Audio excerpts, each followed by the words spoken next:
तैयार रहिए। स्टार्ट।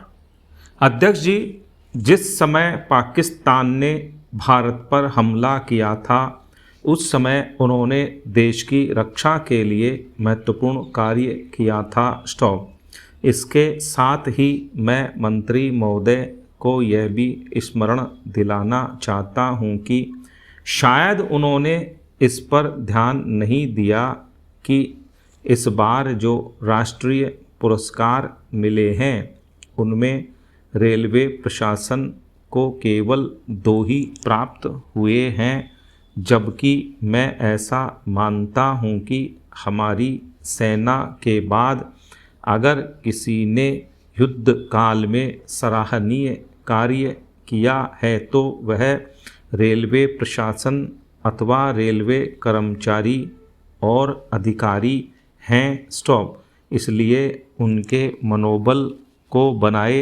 रखने के लिए और उनको प्रोत्साहित करने के लिए रेल मंत्री को इस बात पर भी ध्यान रखना चाहिए और इसका प्रयास करना चाहिए कि जो भी इस तरह के प्रोत्साहन मिलें उनमें रेलवे का विशेष ध्यान रखा जाए। स्टॉप। पेरा।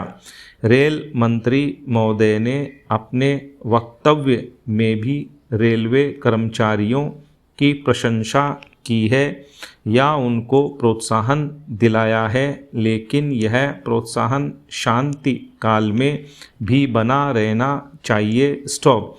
रेलवे ने युद्ध काल में जो काम किया वह तो देश की रक्षा का महान उद्देश्य था, लेकिन उसके बाद देश के निर्माण में या गरीबी मिटाने के लिए जो युद्ध होता है उसमें भी प्रत्येक रेलवे कर्मचारी का मनोबल उसी तरीके से बना रहे, इसके लिए भी रेल मंत्री महोदय को कुछ कदम उठाने की आवश्यकता है। स्टॉप। मैं ऐसा मानता हूँ कि वह किसी भी तरीके से करें, उनका तरीका कुछ भी हो, लेकिन उनको यह करना चाहिए कि जितने भी रेलवे कर्मचारी हैं, जो भी रेलवे को मुनाफा हो उसमें वह साझीदार हो। स्टॉप। चाहे आप उनको बोनस के रूप में कुछ दें, चाहे किसी और तरीके से दें, लेकिन हर वर्ग के रेलवे कर्मचारी को मालूम होना चाहिए कि यदि वह देश के निर्माण के संबंध में ठीक तरह से काम करेगा तो उसको पुरस्कार के रूप में या वेतन के अंश के रूप में अपने वेतन के अलावा पैसा मिलेगा। स्टॉप। इसी प्रकार इस संबंध में मैं एक और सुझाव देना चाहता हूँ। स्टॉप।